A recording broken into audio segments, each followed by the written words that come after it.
السلام علیکم ورحمۃ اللہ وبرکاتہ۔ میرے پیارے بھائیوں اور بہنوں، جیسا کہ آپ سب جانتے ہیں یہ شعبان کا مہینہ چل رہا ہے اور اس 14 تاریخ کو شب برات ہے، تو ہمیں یہ جاننا ضروری ہے کہ شب برات کیا ہے اور اس رات میں کیا لکھا جاتا ہے۔ آج کا یہ ویڈیو شب برات کے بارے میں بہت ہی خاص ویڈیو ہونے والی ہے۔ میرے پیارے بھائیوں اور بہنوں، شب برات کی ایک رات ایسی ہے جس رات کے اندر انسانی زندگیوں کے بارے میں بہت ہی امپورٹنٹ اور خاص فیصلے کیے جاتے ہیں، جیسے کہ کون کب مرے گا، کون جیے گا، کون اس دنیا میں ایک نئی زندگی کی شروعات کرے گا، کون اس دنیا کو چھوڑ کر اس دنیا سے الوداع کہے گا، کون غریب سے امیر بن جائے گا اور کس کی زندگی میں آفت شروع ہونے والی ہے اور کن لوگوں کے نام مردہ لوگوں کی لسٹ میں لکھ دیے جائیں گے۔ تو میرے پیارے بھائیوں اور بہنوں، آج کی اس ویڈیو میں ہم آپ کو بتائیں گے کہ شب برات کی حقیقت کیا ہے،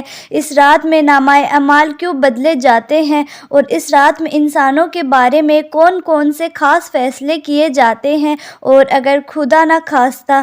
اور ہمارا نام بھی مردہ لوگوں کی لسٹ میں لکھا ہو تو ہمیں کیا کرنا چاہیے۔ اس رات کتنے لوگوں کی مغفرت کی جاتی ہے، یعنی کہ چھٹکارا مل جاتا ہے، اور اس رات کون سے وہ بدنصیب لوگ ہیں جن کی مغفرت نہیں کی جاتی۔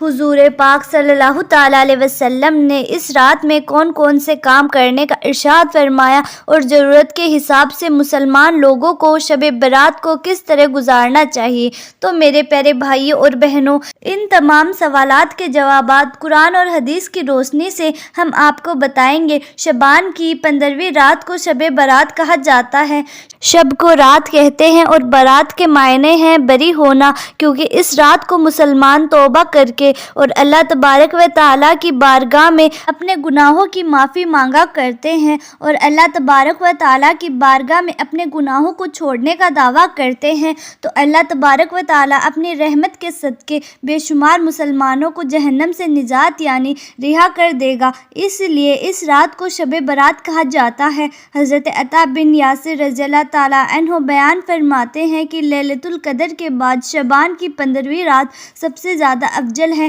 یعنی بہترین ہے۔ میرے پیارے بھائیوں اور بہنوں، آپ کو بتاتے چلوں کہ شب برات فرشتوں کے لیے اللہ تبارک و تعالیٰ نے عید کا دن طے کر دیا ہے۔ جس طرح اللہ تبارک و تعالیٰ نے زمین پر رہنے والے انسانوں کو 2 عید عطا فرمائی ہیں، اسی طرح اللہ تبارک و تعالیٰ نے آسمان والوں کے لیے بھی 2 عید طے کر رکھی ہیں، ایک شب برات اور دوسری شب قدر۔ انسان یہ دونوں عید دن کو مناتے ہیں اور جبکہ فرشتے یہ دونوں عید رات کو مناتے ہیں۔ اللہ تبارک و تعالیٰ نے ان دونوں راتوں کو فرشتوں کے لیے عید اس لیے طے کیا ہے کیونکہ انسان رات کو سو جاتے ہیں جبکہ فرشتے رات کو نہیں سوتے اور وہ ہر وقت اللہ تبارک و تعالیٰ کی عبادت میں بیزی رہتے ہیں۔ میرے پیارے بھائیوں اور بہنوں، شب برات کے بارے میں اللہ تبارک و تعالیٰ قرآن میں ارشاد فرماتا ہے کہ قسم ہے اس روشن کتاب کی، بے شک ہم نے اسے برکت والی رات میں اتارا، بے شک ہم ڈر سنانے والے ہیں۔ اس میں بانٹ دیا جاتا ہے، اور اس سب کا مطلب شب قدر یا شب برات ہے۔ اور حضرت اکرمہ رضی اللہ تعالیٰ عنہ اور دوسرے مفسر بیان کرتے ہیں کہ لیلۃ القدر مبارکہ کا مطلب ہی ہے شب برات۔ میرے پیارے بھائیوں اور بہنوں، اس رات کے اندر ان تمام لوگوں کی لسٹ تیار کی جاتی ہے جو اس دنیا کے اندر زندہ رہنے والے ہوں گے اور جو اس سال کے اندر مرنے والے ہوں گے اور جو حج کرنے والے ہوں گے۔ ان تمام لوگوں کے نام اس لسٹ کے اندر لکھ دیے جاتے ہیں۔ اس لسٹ میں درج ہونے والے ہر حکم کو ماننے میں ذرہ برابر بھی کمی نہیں کی جاتی۔ حضرت عائشہ صدیقہ رضی اللہ تعالیٰ عنہا بیان فرماتی ہیں کہ رسول اللہ صلی اللہ تعالیٰ علیہ وسلم نے ارشاد فرمایا، کیا تم جانتی ہو کہ شعبان کی 15ویں شب میں کیا ہوتا ہے؟ تو حضور حضرت عائشہ رضی اللہ تعالیٰ عنہ نے عرض کیا، یا رسول اللہ صلی اللہ تعالیٰ علیہ وسلم، آپ ہی ارشاد فرما دیجئے۔ تو نبی کریم صلی اللہ تعالیٰ علیہ وسلم نے ارشاد فرمایا، آنے والے سال میں جتنے بھی پیدا ہونے والے ہوتے ہیں وہ اس اس رات میں لکھ دیے جاتے ہیں، اور جتنے لوگ آنے والے اس سال میں مرنے والے ہوتے ہیں وہ بھی اس رات میں لکھ دیے جاتے ہیں، اور اس رات میں لوگوں کے سال بھر کے اعمال اٹھائے جاتے ہیں، اور اس رات لوگوں کا رزق طے کیا جاتا ہے اور رزق اتارا جاتا ہے۔ حضرت عطا بن سعد رضی اللہ تعالیٰ عنہ بیان فرماتے ہیں کہ شعبان کی 15ویں رات اللہ تبارک و تعالیٰ ملک الموت کو ایک فاتحہ یعنی لسٹ دے کر حکم فرماتا ہے کہ جن جن لوگوں کے نام اس لسٹ میں لکھے ہیں ان کی روح کو آئندہ سال مقرر وقت پر یعنی طے کیے گئے وقت پر قبض کرنا ہے۔ تو میرے پیارے بھائیوں اور بہنوں، اس رات میں لوگوں کی زندگی اور موت کا فیصلہ ہو چکا ہوتا ہے، جبکہ لوگوں کے حالات یہ ہوتے ہیں کہ وہ اپنی دنیا میں مگن ہوتے ہیں۔ کوئی اپنا بینک بیلنس بڑھانے کے چکر میں ہوتا ہے، تو کوئی اپنی کوٹھی اور بنگلہ تیار کرنے کی کوشش میں لگا ہوتا ہے، تو کوئی اپنی شادیوں کی تیاری میں لگا ہوتا ہے، جبکہ وہ یہ نہیں جانتا کہ اس کا نام مردہ لوگوں کی لسٹ میں لکھا جا چکا ہے۔ حضرت عثمان بن محمد رضی اللہ تعالیٰ عنہ سے مروی ہے کہ سرور کائنات حضرت محمد مصطفیٰ صلی اللہ تعالیٰ علیہ وسلم نے ارشاد فرمایا کہ ایک شعبان سے دوسرے شعبان تک لوگوں کی زندگی ختم کرنے کا وقت اس رات میں لکھا جاتا ہے، یہاں تک کہ انسان شادی بیاہ کرتا ہے اور اس کے بچے پیدا ہوتے ہیں، حالانکہ اس کا نام مردہ لوگوں کی لسٹ میں لکھا جا چکا ہوتا ہے۔ تو میرے پیارے بھائیوں اور بہنوں، شب برات کی ایک بہت بڑی خاصیت یہ بھی ہے کہ اس رات میں اللہ تبارک و تعالیٰ بے شمار لوگوں کی بخشش فرماتا ہے، جیسے کہ حضرت عائشہ صدیقہ رضی اللہ تعالیٰ عنہ بیان فرماتی ہیں کہ ایک رات میں نے حضور اکرم صلی اللہ تعالیٰ علیہ وسلم کو اپنے پاس نہ پایا تو میں آپ کی تلاش میں نکلی۔ میں نے دیکھا کہ حضور پاک صلی اللہ تعالیٰ علیہ وسلم جنت البقیع میں تشریف فرما رہے ہیں، اور آپ صلی اللہ تعالیٰ علیہ وسلم نے فرمایا، کیا تمہیں یہ ڈر ہے کہ اللہ تبارک و تعالیٰ اور اس کا رسول تمہارے ساتھ زیادتی کرے گا؟ میں نے عرض کیا کہ یا رسول اللہ صلی اللہ تعالیٰ علیہ وسلم، مجھے یہ خیال ہوا کہ شاید آپ کسی دوسرے کی بیوی کے پاس تشریف لے گئے۔ تو حضور پاک صلی اللہ تعالیٰ علیہ وسلم نے ارشاد فرمایا، بے شک اللہ تعالیٰ شعبان کی 15ویں رات آسمان دنیا پر اپنی شان کے مطابق جلوہ گر ہوتے ہیں، اور قبیلہ بنو کلب کے بکریوں کے بالوں سے بھی زیادہ لوگوں کی مغفرت ہوتی ہے، یعنی چھٹکارا دے دیتے ہیں۔ حضرت ابو بکر صدیق رضی اللہ تعالیٰ عنہ روایت کرتے ہیں کہ حضور اکرم صلی اللہ تعالیٰ علیہ وسلم نے ارشاد فرمایا کہ شعبان کی 15ویں شب میں اللہ تبارک و تعالیٰ آسمان دنیا پر اپنی شان کے مطابق جلوہ گر ہوتے ہیں، اور اس رات میں ہر کسی کی مغفرت فرما دیتے ہیں، سوائے ان لوگوں کے جو شرک کرنے والے ہوں اور بغض رکھنے والے ہیں۔ اور ایک دوسری روایت میں آتا ہے کہ نبی کریم صلی اللہ تعالیٰ علیہ وسلم نے ارشاد فرمایا کہ اللہ تبارک و تعالیٰ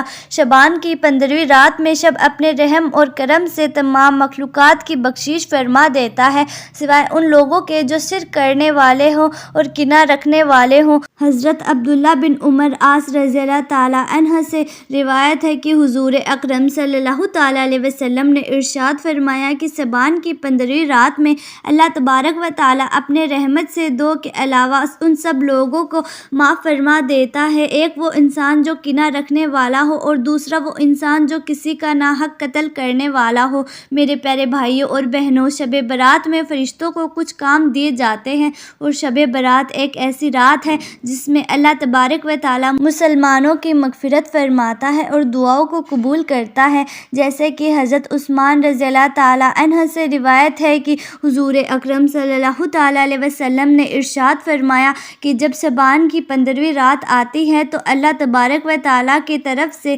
یہ اعلان ہوتا ہے کہ ہے کوئی مغفرت مانگنے والا کہ اس کو گواہ بخش دو، کوئی مجھ سے معافی مانگنے والا ہے کہ اس کو عطا کرو۔ اس وقت اللہ تبارک و تعالیٰ سے جو مانگا جائے وہ سب ملتا ہے، وہ سب کی دعاؤں کو قبول فرماتا ہے، سوائے بدکار عورت اور مشرک انسان کے۔ میرے پیارے بھائیوں اور بہنوں، شب برات اور 15 شعبان کیا ہے؟ سب ہندی میں کہتے ہیں رات کو، اور برات کا مطلب بری ہونا، آزاد ہونا، یعنی گناہوں سے بری ہو جانا، چھوٹ جانا، اور عربی مہینے شعبان کی 15ویں تاریخ رات ہوتی ہے جس کو شب برات کہتے ہیں۔ اس رات کی اتنی فضیلت ہے کہ اگر کوئی بندہ ثواب کی امید کے ساتھ عبادت کرتے ہوئے اللہ تعالیٰ سے اپنے گناہوں کی معافی مانگے تو اللہ تبارک و تعالیٰ بہت جلد اس کے گناہوں کو معاف کر دیتا ہے۔ فضیلت والی رات کون کون سی ہے یہ بھی ہمیں پتہ ہونا چاہیے۔ نمبر 1 لیلۃ القدر جو رمضان کے آخری عشرے میں ہوتی ہے۔ نمبر 2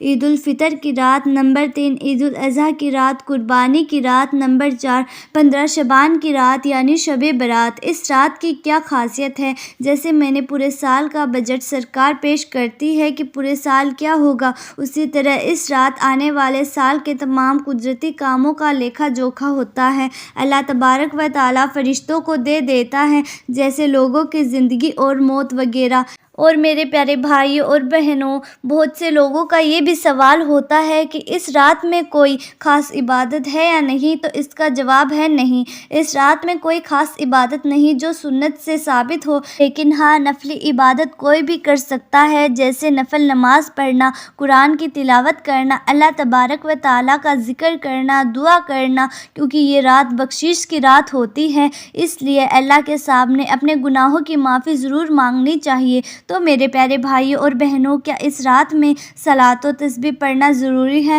تو اس کا جواب ہے نہیں۔ جیسا کہ ہم نے آپ کو بتایا، اس رات میں کوئی عبادت خاص نہیں ہے، لیکن ہاں نفلی عبادت جو چاہے کر سکتے ہیں۔ جہاں تک صلاۃ و تسبیح کی بات ہے تو یہ نماز نفل ہے اور فضیلت والی ہے، آپ چاہے تو پڑھ لیں، کیونکہ اس نماز کی اتنی فضیلت ہے کہ اس کو صرف اسی رات میں نہیں بلکہ پورے سال میں کئی بار پڑھنا چاہیے۔ تو میرے پیارے بھائیوں اور بہنوں، بہت سے لوگ یہ سوال کرتے ہیں کیا صلاۃ و تسبیح کی جماعت کے ساتھ نماز پڑھی جاتی ہے؟ تو اس کا جواب ہے نہیں۔ نفل نماز جماعت کے ساتھ نہیں پڑھی جاتی، بلکہ اسے الگ الگ اپنے اپنے طور پر پڑھے۔ اس رات میں عبادت مسجد میں کرنی چاہیے یا اپنے گھر میں کرنی چاہیے؟ تو اس کا جواب ہے، ہمارے پیارے نبی صلی اللہ تعالیٰ علیہ وسلم نے فرمایا کہ اپنے گھروں کو قبرستان نہ بناؤ، نفل سنتوں اور ذکر سے اپنے گھر کو منور اور روشن کرو، اور اس رات میں عبادت نفلی ہے اس لیے گھر میں کریں تو زیادہ بہتر ہے، کیونکہ نفلی عبادت کے لیے لوگوں کا اکٹھا کرنا ٹھیک نہیں ہے۔ اپنے طر پر جتنا ہو سکے کرنا چاہیے۔ اور یاد رکھیں میرے پیارے بھائیوں اور بہنوں، اس رات میں ایسا کوئی کام نہ کریں جس سے آپ کے نامہ اعمال میں گناہ لکھے جائیں، جس سے اللہ تبارک و تعالیٰ آپ سے ناراض ہو جائے،